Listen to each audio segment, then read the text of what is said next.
नमस्कार साथियों, daily current affair show में आप सभी का बहुत-बहुत स्वागत है। साथियों, आज 16 नवंबर 2025 की तारीख है। आज का करंट अफेयर और उसका स्टैटिक जीके हम लोग पढ़ा जाएगा। उससे पहले 15 नवंबर का करंट अफेयर का क्विक रिवीजन हम लोग कर लेते हैं। पहला प्रश्न पूछा गया था, हाल ही में भारतीय सेना ने ऑपरेशन अखंड प्रहार का सफल आयोजन कहाँ किया? उत्तर ए, राजस्थान में।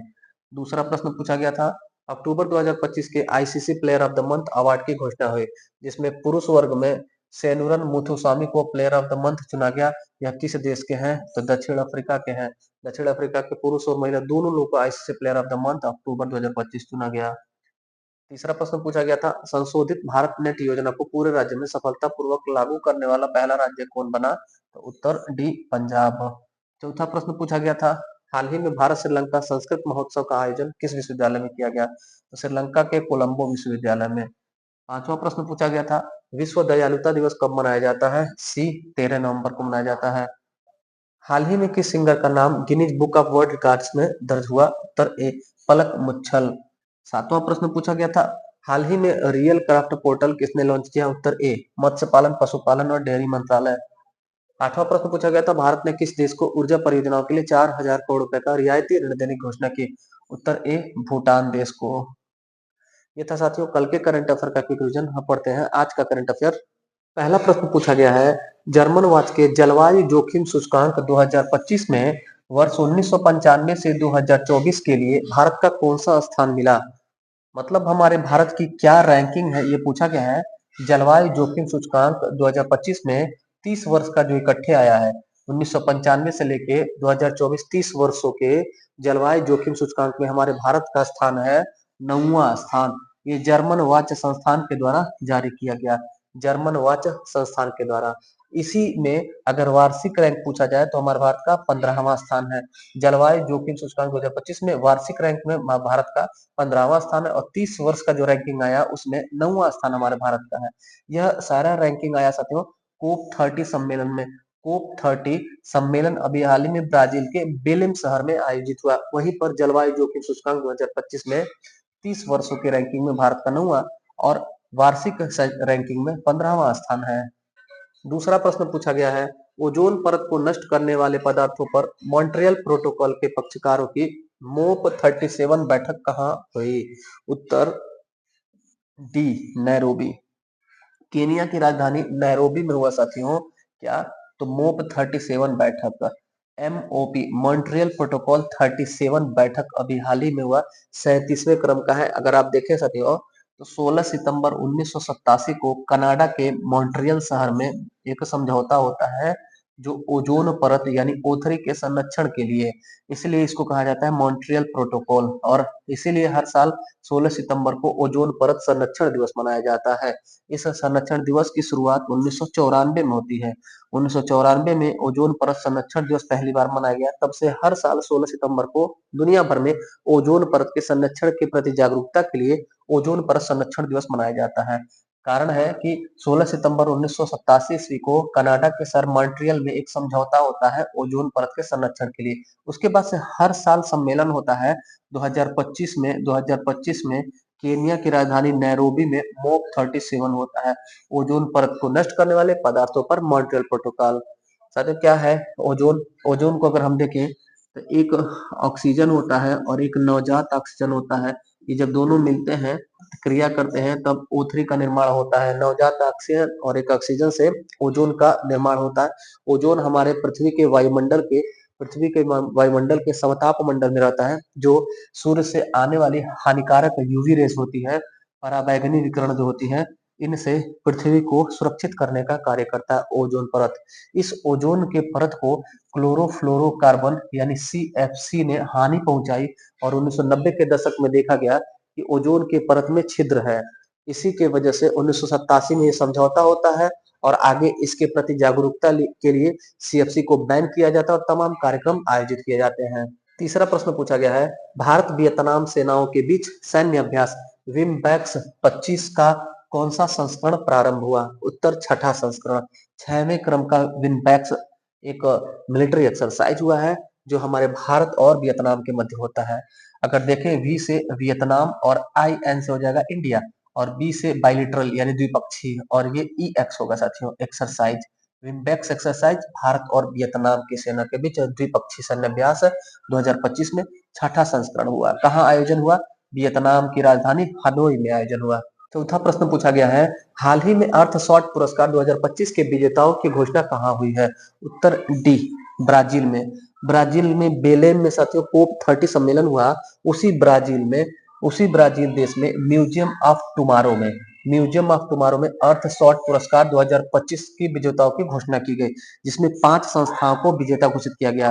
री ग्रीन को, द सिटी ऑफ बोगोटा को, द हाई सीस ट्रीटी को और लागोस फैशन वीक फ्रेंडशिप, इन पांचों संस्थाओं को विजेता डिक्लेयर किया गया अर्थ शॉट पुरस्कार 2025 ब्राजील में भी म्यूजियम ऑफ टुमारो में। अच्छा, यहाँ ध्यान दीजिएगा साथियों, कुछ क्वेश्चन एग्जाम में रहता है। अर्थ ओवरशूट डे हर साल मनाया जाता है, कब मनाया गया? अर्थ ओवर डे हर साल मनाया जाता है, कब मनाया गया? तो अर्थ ओवरशूट डे 2025 में 24 जुलाई को मनाया गया, याद रखिएगा।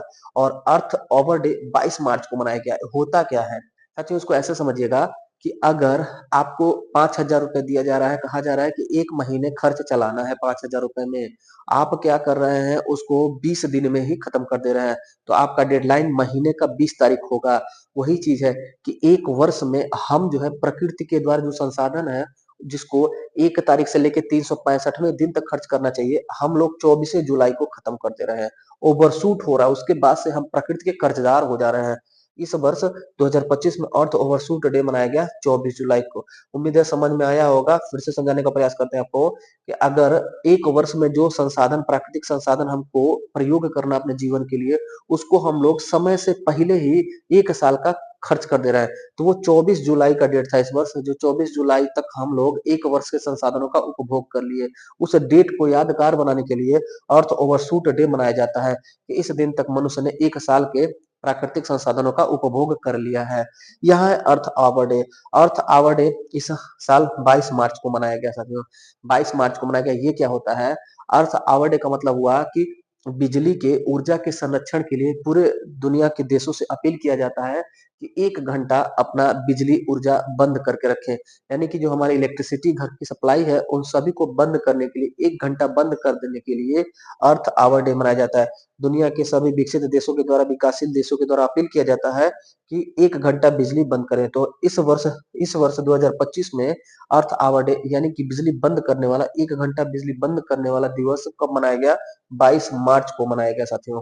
पांचवा प्रश्न पूछा गया है, अक्टूबर 2025 में किस राज्य सरकार ने चीनी कारखाना प्रोत्साहन योजना शुरू की? उत्तर बी, महाराष्ट्र।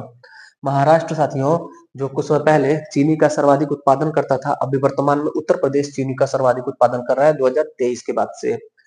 चीनी कारखाना को प्रोत्साहन देने के लिए, यानी कि जो चीनी फैक्ट्री, शुगर फैक्ट्री है, वो ज्यादा से ज्यादा प्रोडक्शन कर सके, उनको चिन्हित करके पुरस्कृत किया जाएगा। इस चीज के लिए चीनी कारखाना प्रोत्साहन योजना महाराष्ट्र सरकार ने शुरू किया, जिसमें 3 सहकारी कोऑपरेटिव सेक्टर के शुगर फैक्ट्री को चयनित किया जाएगा और 3 प्राइवेट सेक्टर के। इस प्रकार 6 का चयन होगा चीनी कारखाना प्रोत्साहन योजना के तहत महाराष्ट्र में, और उनको सम्मानित किया जाएगा। अच्छा, अगर चीनी से प्रश्न देखा जाए तो भारत का पहला चीनी उद्योग या चीनी मिल कहाँ स्थापित हुआ था? तो 1840 में बेतिया में। ये भारत का पहला चीनी मिल है और बिहार का भी पहला चीनी मिल है, लेकिन कुछ समय बाद ये बंद हो गया था। तो अगर पूछा जाए मॉडर्न तरीके से या लगातार या विकसित रूप से भारत का पहला चीनी मिल, तब इसको करिएगा। उत्तर प्रदेश का पहला चीनी मिल, तब भी यही होगा। अगर ध्यान पूर्वक देख करके अगर ऑप्शन में दोनों रहेगा और पूछा जाए भारत का पहला चीनी मिल, तो उम्मीद है आप सही उत्तर करेंगे। 1840 बेतिया बिहार भारत का पहला चीनी मिल।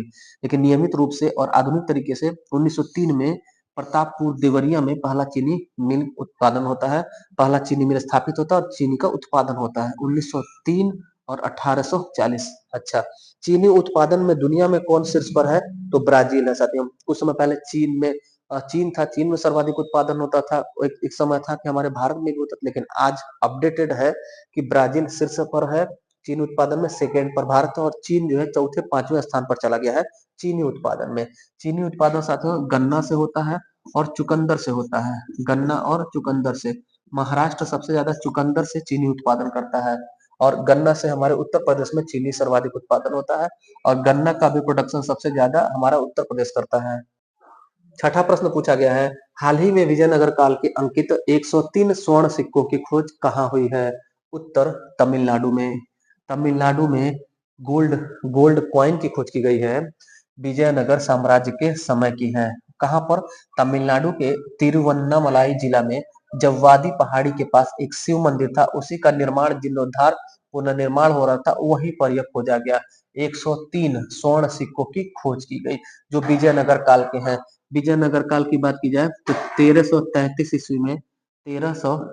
ईस्वी में हरिहर और बुक्का नामक दो भाई, हरिहर और बुक्का, ये दो भाई थे। इन दोनों लोगों ने विजयनगर साम्राज्य की स्थापना की, जिसमें पहला जो वंश था वो संगम वंश था, और संगम इन दोनों के फादर का नाम था। पहला विजयनगर साम्राज्य का वंश संगम वंश। दूसरा वंश पूछा जाए, संगम वंश के बाद सालू वंश था। संगम वंश, सालू वंश, संगम वंश, सालू वंश, तुलु वंश, तुलु वंश और आरवीडू वंश, आरवीडू वंश। विजयनगर साम्राज्य में कितने राजवंश थे? 4 राजवंश थे। स्थापना विजयनगर साम्राज्य हरिहर बुक्का सन 1335। सातवां प्रश्न पूछा गया है, भारत का पहला क्वांटम डायमंड माइक्रोस्कोप किसने विकसित किया है? उत्तर होगा आईआईटी बॉम्बे। आईआईटी बॉम्बे ने साथियों, आईआईटी बॉम्बे ने भारत का पहला क्वांटम डायमंड माइक्रोस्कोप डेवलप किया है, जो स्वदेशी है। स्वदेशी भारत निर्मित पहला क्वांटम डायमंड माइक्रोस्कोप एक डेवलप किया गया है आईआईटी बॉम्बे द्वारा। काम क्या होगा? ये क्वांटम थ्योरी पर कार्य करेगा, क्वांटम सिद्धांत पर कार्य करेगा, जिसमें क्वांटम कण जो माइक्रोस्कोप से देखे जाते हैं उससे भी सूक्ष्म क्वांटम कणों को मापन करने में और देखने में कार्य करेगा। आठवां प्रश्न पूछा गया है, किस राज्य के प्रदूषण नियंत्रण बोर्ड ने प्रदूषण से निपटने के लिए पहली बार प्लास्टिक अवशेष ब्रांड ऑडिट किया है? प्लास्टिक अवशेष ब्रांड भारत में पहली बार बी पंजाब राज्य ने किया है। पंजाब ने अपने यहाँ एक विशेष प्रकार का ऑडिट कराया है, लेखा परीक्षण कराया है प्लास्टिक अवशेष ब्रांडों का। किसके लिए? जो प्लास्टिक का प्रदूषण होता है साथियों, प्लास्टिक प्रदूषण, उसी से नियंत्रण प्रदान करने के लिए कि कोई भी अगर कंपनी है, मल्टीनेशनल कंपनी है या देसी कंपनी है, वो कितना प्लास्टिक का प्रोडक्शन करती है, इन सभी का ऑडिट करने के लिए, लेखा परीक्षण के लिए पंजाब ने ऑडिट कराया है। नौवां प्रश्न पूछा गया है, हाल ही में कहा राष्ट्रीय जनजातीय फिल्म महोत्सव और कार्निवाल का शुभारंभ हुआ? तब मणिपुर में, मणिपुर की राजधानी इम्फाल में हमारे भारत में राष्ट्रीय जनजातीय फिल्म महोत्सव और कार्निवाल हुआ। राष्ट्रीय जनजातीय फिल्म महोत्सव और कार्निवाल मणिपुर की राजधानी इम्फाल में हुआ और 15 नवंबर को शुरू हुआ। जनजाति गौरव दिवस 15 नवंबर को मनाया जाता है, इसी उपलक्ष्य में जनजातीय फिल्म महोत्सव हुआ। इसमें 23 जनजातीय फिल्मों को चलाया जाएगा, दिखाया जाएगा, 23 जनजाति फिल्मों को। 10वां प्रश्न पूछा गया है, आधी मादा और आधा नर शरीर वाली दुर्लभ मकड़ी डायमर्चस इनाजुमा की खोज कहाँ हुई?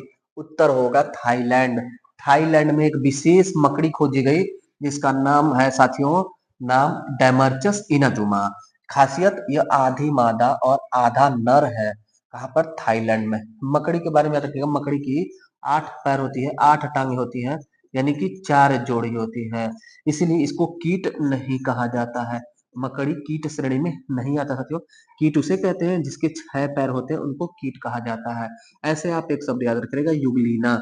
युगलीना साथियों ये पादप और जंतु के बीच की कड़ी है। जैसे नर और मादा के बीच की कड़ी है, ऐसे ही पादप और जंतु के पादप और जंतु के बीच की कड़ी पादप और जंतु के बीच की कड़ी युगलीना है। ऐसे साथियों वायरस होता है विषाणु, वायरस, विषाणु, इसको जीवित और मृत के बीच की कड़ी कहा जाता है। सजीव और निर्जीव या जीवित या मृत के बीच की कड़ी कहा जाता है विषाणु को। इतनी बातें याद रखिएगा।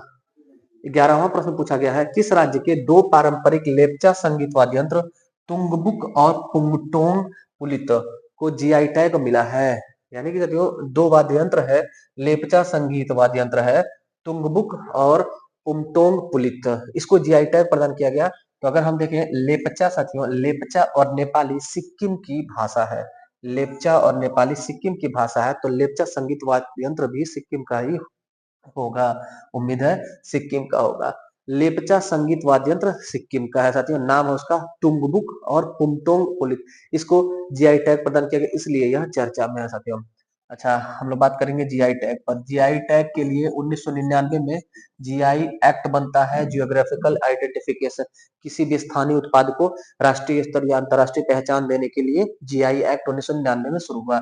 इसके तहत 2004 में सबसे पहला दार्जिलिंग, पश्चिम बंगाल में दार्जिलिंग चाय को जीआई टैग दिया जाता है। फर्स्ट जीआई टैग दार्जिलिंग चाय। और एक कोई भी प्रोडक्ट अगर जीआई टैग प्रदान होता है तो 10 साल उसकी वैलिडिटी रहती है। जीआई जीआई टैग की वैलिडिटी कितनी रहती है? 10 वर्ष रहती है। अच्छा, अगर पूछा जाए कि एक लक्ष्य रखा गया है सरकार के द्वारा कि 10,000 जीआई टैग डिक्लेयर किया जाएगा, कब तक? 2030 तक। 2030 तक टारगेट है कि 10,000, 2030 तक टारगेट है कि 10,000 जीआई टैग प्रदान किया जाएगा उत्पादों को। 10,000 जीआई टैग दिया जाएगा। इसका रजिस्ट्रार कार्यालय कहाँ पर है? तो चेन्नई में, तमिलनाडु के चेन्नई में जीआई रजिस्ट्रार कार्यालय है। 12वां प्रश्न पूछा गया है, मोटर न्यूरॉन रोग जो हाल ही में समाचारों में देखा गया था, मुख्य रूप से मानव शरीर के किस हिस्से को प्रभावित करता है? उत्तर बी, तंत्रिका तंत्र को। नर्वस सिस्टम को प्रभावित करता है मोटर न्यूरॉन रोग। नर्वस सिस्टम को प्रभावित करता है। थोड़ा सा नर्वस सिस्टम के बारे में याद रखिएगा। इसके दो भाग होते हैं, एक है केंद्रीय तंत्रिका तंत्र और दूसरा परिधि तंत्रिका तंत्र। इसका कार्य क्या होता है? तो विद्युत व रासायनिक संकेतों को शरीर में पहुंचाना। जैसे साथियों, बॉडी में पूरा नर्वस सिस्टम फैला रहता है केंद्रीय और परिधि रूप में। हमारे शरीर के द्वारा कोई भी कार्य किया जाता है, जैसे भोजन करना, जैसे चलना, पढ़ना, पढ़ाना, लिखना, हाथ से लिखना या फिर हाथ से कोई भी कार्य करना, तो आपको पता है कि मस्तिष्क जो है संदेश भेजता है, तब जाके हाथ पैर मुंह काम करता है। मस्तिष्क संदेश देना बंद कर दे तो शरीर से हम कोई कार्य नहीं कर पाएंगे। सामने भोजन रखा हुआ है, मन भले कह रहा है खाने का, लेकिन दिमाग नहीं कहेगा खाने के लिए, तो नहीं खा पाएंगे। तो दिमाग कह तो देता है, लेकिन यह सूचना किसके द्वारा प्रदान की जाती है? तो वो सूचना प्रदान की जाती है नर्वस सिस्टम के द्वारा। यही है, विद्युत और रासायनिक संकेतों के रूप में मैसेज को भेजता है शरीर के अंगों तक। 13वां प्रश्न पूछा गया है, हाल ही में भारतीय रेलवे द्वारा विकसित दृष्टि प्रणाली क्या है? भारतीय रेलवे द्वारा जो विकसित दृष्टि प्रणाली है, एआई आधारित freight wagon locking monitoring system है। मतलब कि मालगाड़ी, ये मालगाड़ी नहीं है साथियों, गलती में लग गया है। मालगाड़ी जो ट्रेन होती है और उसको सुरक्षित करने के लिए, सिक्योर करने के लिए एक एआई आधारित लॉकिंग मॉनिटरिंग सिस्टम लॉन्च किया गया है। मालगाड़ी को एक बार लॉक कर दिया जाएगा, ऑटोमेटिक लॉक कर दिया जाएगा एआई से, तो उसके बाद गंतव्य स्थल पर वो पहुंचने के बाद ही खुलेगा, बीच में वो नहीं खुलेगा, जिससे चोरी और तमाम जो अप्रिय घटनाएं होती है उस पर रोक लगाया जा सके। 14वां प्रश्न पूछा गया है, किस वैश्विक संगठन ने ग्लोबल टीबी रिपोर्ट 2025 जारी की? उत्तर डब्ल्यूएचओ, विश्व स्वास्थ्य संगठन के द्वारा ग्लोबल टीबी रिपोर्ट 2025 जारी किया गया। हमारे लिए दो बात बड़ा महत्वपूर्ण है कि हमारे भारत में प्रत्येक 1 लाख में से 77 ऐसे मामले हैं जिस तक सरकार तक पहुंच नहीं है, और दूसरा, टीबी का सर्वाधिक मामला दुनिया में फर्स्ट रैंक पर हमारे भारत में है। 25% यानी एक चौथाई जो पेशेंट है टीबी के दुनिया में, वो उसमें से एक चौथाई हमारे भारत में है। तो दुनिया के 100% में से 25% पेशेंट टीबी के हमारे भारत में। दूसरा रिपोर्ट और पहला रिपोर्ट, दोनों रिपोर्ट को आपको याद रखना। दूसरा किसने जारी किया? विश्व स्वास्थ्य संगठन ने जारी किया। अच्छा, ये बीमारी है टीबी। टीबी के लिए टीका कौन सा होता है? तो बीसीजी होता है। इस बीसीजी टीका को किसने खोजा था और इसका फुल फॉर्म क्या है? तो फुल फॉर्म है बैसिलस कैलमेट गुएरिन, और इसको खोजा था दो वैज्ञानिकों ने, नाम है कैलमेट और गुएरिन। इन दोनों लोगों के नाम पर इसका नाम पड़ गया टीके का, बैसिलस कैलमेट गुएरिन। इन दोनों लोगों ने खोजा और बीसीजी उसका नाम है। पूछा जाए बीसीजी का टीका किसके लिए है? तो टीबी के लिए। टीबी किससे होता है? तो साथियों जीवाणु से होता है, जीवाणु जनित रोग है, बैक्टीरियल डिजीज है टीबी। टीबी को फुल फॉर्म अगर देखा जा सकते हो तो इसको ट्यूबरकुलोसिस कहा जाता है, ट्यूबरकुलोसिस, और शॉर्ट में इसे कहा जाता है टीबी। और किस बैक्टीरिया से होता है? तो Mycobacterium, Mycobacterium tuberculosis, Mycobacterium tuberculosis bacteria से होता है। इसका अन्य नाम है साथियों यक्षमा रोग, यक्षमा रोग इसका अन्य नाम। क्षय रोग भी है, इसे तपेदिक भी कहा जाता है, तपेदिक भी कहा जाता है, और टीबी भी कहा जाता है। और अगर पूछा जाए किस अंग को प्रभावित करता है टीबी, तो टीबी साथियों लंग को प्रभावित करता है, फेफड़े को प्रभावित करता है। मानव शरीर में दो फेफड़ा होता है, एक जोड़ी फेफड़ा होता है, ये भी याद रखिएगा। 15वां और अंतिम प्रश्न पूछा गया है, महाराष्ट्र कृषि विभाग का नया नारा क्या है? उत्तर होगा सी। सी हमारा उत्तर होगा साथियों शाश्वत सेठी और समृद्ध शेतकरी। शाश्वत सेठी, समृद्ध शेतकरी महाराष्ट्र कृषि विभाग का नया नारा है, अभी हाल ही में जारी किया गया। इसके साथ ही साथ एक नया प्रतीक चिन्ह, कृषि विभाग का नया प्रतीक चिन्ह भी जारी किया गया, जो सामने आपको दिखाई दे रहा है। तो ये था साथियों आज का 15 महत्वपूर्ण करंट अफेयर। कैसा लगा आज का क्लास? फीडबैक जरूर दीजिएगा। जो साथी पहली बार चैनल पर विजिट किए उन सभी का हृदय की गहराई से स्वागत है। वीडियो पसंद आया तो वीडियो को लाइक करिएगा साथी। बाकी मिलते हैं अगले क्लास में, तब तक के लिए धन्यवाद। जय हिंद।